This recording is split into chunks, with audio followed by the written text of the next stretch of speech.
오늘 또 이런 새벽 주님의 음성을 사모하며 나오신 여러분 축복하고 환영합니다. 오늘 우리가 읽고 묵상할 성경은 원래 요한 2서, 요한 3서, 유다서입니다. 요한 2서는 진리 안에서 서로 사랑하되 거짓 가르침과 미혹을 단호히 경계하며 믿음의 순결을 지키라는 내용입니다. 요한 3서는 진리 안에서 잘 행하는 성도를 칭찬하고 복음 사역자들을 기쁨으로 환대하며 교회 안에 교만한 리더십을 경계하라는 내용입니다.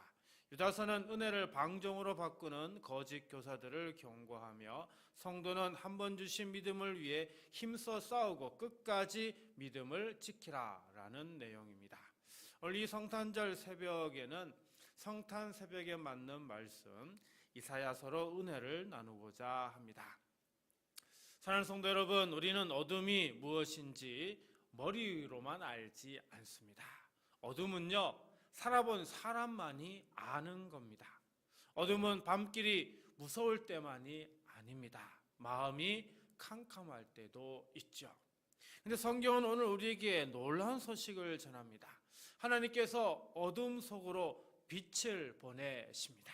세상이 가장 어두울 때, 사람이 가장 약할 때 하나님이 먼저 빛으로 찾아오신 사건입니다. 1절 말씀 볼까요? 전에 고통받던 자들에게는 흑암이 없으리로다. 옛적에는 여호와께서 스불론 땅과 납달리 땅이 멸시를 당하게 하셨더니 후에는 해변길과 요단 저쪽 이방의 갈릴리를 영화롭게 하셨느니라. 자, 1절의 배경을 보니까 참 무거운 마음이 듭니다. 이스라엘은 강대국의 압박 속에 흔들리는 이런 일들이 자주 있었죠. 특히 스불론과 납달리 북쪽 땅을 이야기합니다. 이 북쪽은 늘 이방의 강대한 나라들에게 먼저 공격을 받던 자리였죠. 먼저 무너지고 먼저 빼앗기고 먼저 멸시받는 자리가 바로 이 북쪽 지역입니다. 그래서 하나님은 이 땅을 어둠의 땅이라 이렇게 부르십니다. 근데 2절이 갑자기 선포합니다. 흑암에 행하던 백성이 큰 빛을 보고 사망의 그늘진 땅에 거주하던 자에게 빛이 도다. 여기 흑암에 행하던 백성이라는 표현 나오는데요, 이걸 직역하면 길이 전혀 보이지 않는 어둠 속을 계속 걸어가고 있는 백성을 의미합니다. 마음도 상황도 미래도 흐릿한 상태를 의미하는 거죠. 그리고 사망의 그늘진 땅에 거주하던 자라는 이 표현 역시 직역하면 죽음의 그늘이 들여진 땅에 움직일 힘도 없이 주저앉아 있는 사람, 이런 의미가 있습니다. 단지 어두운 정도가 아니라 끝이 보이지 않는 깊은 절망, 여기서 빠져나갈 수 있을까 싶은 그런 어둠을 의미하죠. 근데 바로 그 자리에 무슨 일이 일어난다고요? 빛이 도다. 여기서 핵심은 바로 빛이다라는 단어입니다. 아이고, 다 있었구나. 제가 만들고도 잊어버렸네. 빛이다입니다. 희미하게 스며들다 보다 번쩍 비추다, 환히 빛나다, 새벽빛처럼 터지다, 여기에 가까운 의미 있습니다. 그러니까 성탄의 그림은 어둠이 다 사라진 다음에 빛이 온 게 아닙니다. 사람들이 준비되어서 빛이 온 게 아닌 거죠. 빛이 먼저 들어와서 어둠을 어떻게 해요? 밀어내기 시작한 겁니다. 그래서 이사야의 예언은 성탄의 핵심으로 이어집니다. 빛이 사람으로 오신 사건, 곧 예수 그리스도의 오심이기 때문이죠. 주님, 제 어둠 위에 예수님의 빛을 환히 비춰주셔서 오늘 또 두려움이 물러가고 소망이 다시 살아나게 하소서. 이처럼 이 새벽에 우리 마음에 여전히 남아있는 짙은 어둠에 주님의 빛을 비춰달라고 기도하시기 바랍니다. 3절입니다. 주께서 이 나라를 장성하게 하시며 그 즐거움을 더하게 하셨으므로 추수하는 즐거움과 탈취물을 나눌 때의 즐거움같이 그들이 주 앞에서 즐거워하오니. 이사야가 갑자기요 즐거움을 말합니다. 어둠 이야기하다가 갑자기 기쁨이 커졌다고 합니다. 왜 즐거움이 생긴 걸까요? 무슨 일이 바뀐 걸까요? 4절에서 그 이유를 말합니다. 이는 그들이 무겁게 맨 멍에와 그들의 어깨의 채찍과 그 압제자의 막대기를 주께서 꺾으시되 미디안의 날과 같이 하셨음이니이다. 자, 여기서 핵심 단어가 뭘까요? 멍에입니다. 멍에는 소의 목에 씌우는 나무 틀이죠. 멍에가 씌워지면 소는 마음대로 움직일 수 없고 마음대로 다닐 수도 없고 못 갑니다. 누가 끄는 대로만 끌려갈 수 있는 거죠. 그래서 성경에 말하는 멍에라라고 하는 것은 내 삶을 누르고 방향을 빼앗고 나를 끌고 가는 힘을 의미하는 것입니다. 사랑하는 성도 여러분, 우리도 멍에를 메고 삽니다. 가정과 생계의 책임, 미래가 보이지 않는 불안, 끊고 싶은데 계속 반복되는 죄의 습관, 인정받고 싶어서 생기는 사람의 시선, 이런 것들이 바로 우리 인생의 멍에입니다. 이런 멍에를 메고 사는 우리를 하나님은 그냥 보지 않으십니다. 그렇다고 견뎌라 이렇게 말씀하시 않으십니다. 4절의 동사 보니까 꺾다라고 하는 이 단어는 단순한 위로가 아닙니다. 멍에를 부러뜨리는 행동이죠. 즉 하나님은 우리를 눌러 끌고 가는 힘을 향해 직접 어떻게요? 손을 대시는 분이라는 겁니다. 우리가 강해져서 살 길이 열리는 게 아니라 하나님이 오셔서 친히 길을 열어주신다는 겁니다. 또 5절 말씀 보면 어지러이 싸우는 군인들의 신과 피 묻은 겉옷이 불의 섭같이 살라지리니 이렇게 말씀합니다. 전쟁의 신발력 그리고 피 묻은 옷이 불사름을 당합니다. 이건요 단지 전쟁이 끝났다 정도가 아닙니다. 전쟁의 신발은요 언제 또 뛰어야 할지 모르는 불안을 의미하고요, 피 묻은 옷은 지워지지 않는 상처와 트라우마를 이야기합니다. 하나님께서 그 흔적들까지 어떻게 해요? 다 불태워 버리신다라는 거죠. 즉 하나님이 주시는 구원은 상처를 덮는 것에서 끝나지 않고 공포의 시대를 완전히 끝내는 것을 의미합니다. 사랑하는 성도 여러분, 예수님은 실제로 묶인 자를 풀어주시려고 오셨습니다. 죄의 권세를 깨뜨리시고 사탄의 일을 멸하시려고 십자가와 부활로 우리를 결박에서 건지셨습니다. 그러니 성탄의 기쁨은 결박이 풀리는 기쁨인 것입니다.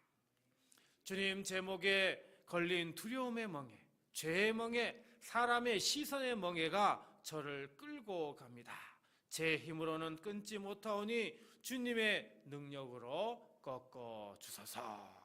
오늘 하루 내가 해야 한다가 아니라 주님이 하신다는 그 믿음으로 걸어가시기 바랍니다. 성탄의 주님이 우리 모두에게 자유와 기쁨을 더하여 주실 줄 믿습니다. 6절입니다. 이는 한 아기가 우리에게 낳고 한 아들을 우리에게 주신 바 되었는데 그의 어깨에는 정사를 메었고 그의 이름은 기묘자라 모사라 전능하신 하나님이라 영존하시는 아버지라 평강의 왕이라 할 것임이라. 자, 여기에서 이사야는요 성탄의 비밀을 아주 간단히 보여줍니다. 아기는 어떻게 해요? 태어나죠. 하나님이 사람으로 오셨다는 뜻입니다. 그리고 아들은 어떻게 해요? 주셨다, 주심입니다. 하나님이 우리에게 어떻게 해요? 선물로 주셨다는 거죠. 그러니까 성탄은 어떻게 해요? 우연이 아니라는 겁니다. 하나님의 마음에서 나온 선물이라는 거죠. 그리고 그 선물은 누구를 위해 주어졌습니까? 우리에게 낳고요, 그리고 우리에게 주신 바 되었습니다.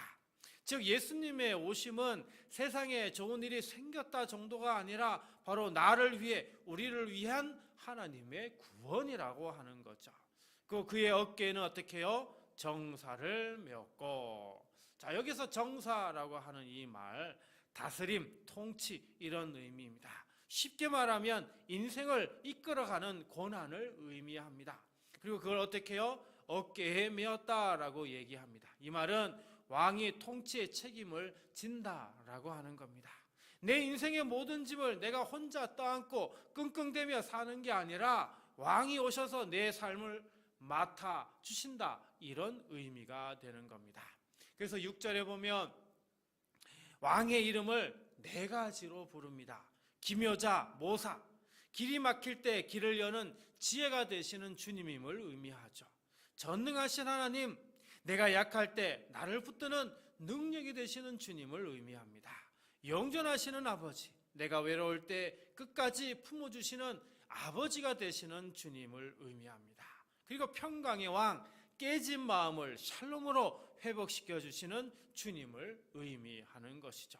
지금 내 삶에 필요한 하나님이 어떤 분인지 보여주는 약속입니다.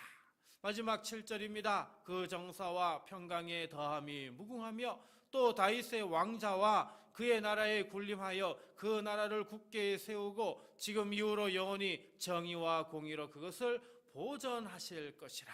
만군의 여호와의 열심히 이를 이루시리라. 자, 예수님의 통치는 잠깐 위로하고 끝나지 않습니다. 그 통치는 더해집니다. 그 평강은 자랍니다. 그 나라는 무궁합니다. 그리고 마지막 문장이 정말 중요하죠. 만군의 여호와의 열심히 이를 이루시리라.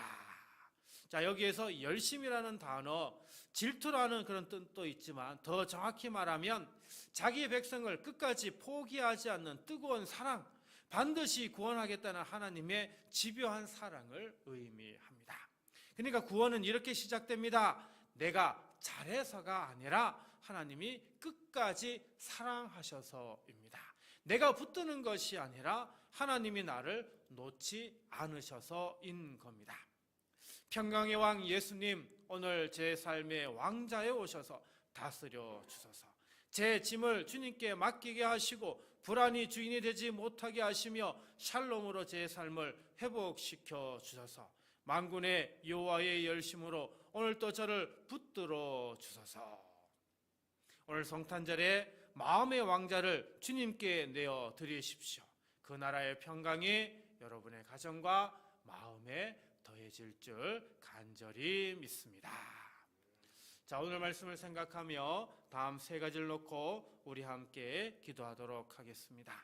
주님, 어둠 속에도 큰 빛으로 오셔서 제 마음을 환히 밝히시고 새 소망을 새겨 주소서. 주님, 두려움과 죄의 멍에를 꺾으시고 묶인 마음을 풀어 늘 기쁨으로 순종하게 하소서. 주님, 제 삶의 왕자에 앉으셔서 생각과 걸음을 샬롬으로 바로잡아 주소서. 여러분, 이 세 가지 기도 제목으로 우리 함께 기도하고요, 주기도문으로 마치도록 하겠습니다. 기도하겠습니다. 사랑의 하나님 아버지, 이 성탄 새벽에 우리에게 큰 빛으로 오신 예수님을 찬양합니다. 흑암에 행하던 백성이 큰 빛을 보았다 하셨사오니 오늘 예배드리는 성도들의 마음에도 그 빛을 비추어 주옵소서. 요즘 마음이 캄캄한 성도들이 있습니다. 앞이 잘 보이지 않아 불안한 성도들이 있습니다. 주님, 그 어둠을 탁하게 하지 마시고 어둠 속으로 들어오셔서 길을 내시는 주님을 믿게 하여 주옵소서. 주님이 오셨다는 한 가지 사실로 다시 숨쉬게 하시고 다시 걸어가게 하여 주옵소서. 주님, 우리 목에 걸린 무거운 멍에를 주님께서 꺾어 주옵소서. 두려움의 멍에, 사람 눈치의 멍에, 반복되는 죄책감의 멍에, 책임과 염려의 멍에가 우리를 눌러도 주님이 오시면 끊어질 것을 믿습니다. 미디안의 날과 같이 우리의 힘이 아니라 주님의 손으로 억눌림이 풀리게 하옵소서. 굳었던 마음이 풀리고 포기했던 기도가 다시 살아나게 하옵소서. 오늘 하루가 버티는 하루가 아니라 주님 안에서 풀려나는 하루가 되게 하옵소서. 또한 주님, 한 아기가 우리에게 낳고 한 아들을 우리에게 주셨다 하셨사오니 이 성탄에 성도들이 예수님을 선물로 다시 받게 하여 주옵소서. 기묘자여 모사이신 주님, 막힌 길에 지혜를 더하여 주옵소서. 전능하신 하나님이신 주님, 연약한 자에게 능력을 더하여 주옵소서. 영전하시는 아버지이신 주님, 외로운 마음을 품어 주옵소서. 무엇보다 평강의 왕 되신 예수님, 우리 마음의 왕자에 앉아 다스려 주옵소서. 내 뜻이 나를 끌고 가지 않게 하시고 불안이 주인이 되지 못하게 하시며 주님의 통치가 우리의 생각과 말과 관계와 결정 위에 임하게 하여 주옵소서. 우리 교회도 은혜를 더하사 예배마다 주님의 영광이 드러나게 하여 주옵소서. 가정마다 성탄의 빛이 켜지게 하시고 다음 세대가 세상의 소원보다 복음의 빛을 더 분명히 보게 하여 주옵소서. 만군의 여호와의 열심히 일을 이루신다 하셨사오니 우리의 부족함 위에 주님의 신실하심을 덧입혀 주옵소서. 기쁨을 더하시고 평강을 더하시고 믿음을 끝까지 지켜 주옵소서. 이제 성탄 새벽에 나온 사랑하는 성도들 위해 빛 대신 주님이 오늘 또 앞길을 비추시고 멍에를 꺾으시며 평강의 왕으로 다스리시는 그 은혜가 충만하게 하옵소서. 이 새벽에 성탄 감사헌금 드리는 손길이 있습니다. 그 손길이 하나님 함께하여 주시고 그 가정대 믿음의 온전한 은혜를 더하여 주시어서 성탄하신 오직 주님만을 의지하며 믿고 섬기는 복된 가정이게 하여 주옵소서. 이 성탄의 아침에 예수님의 이름으로 축복하며 간절히 기도하옵나이다. 아멘.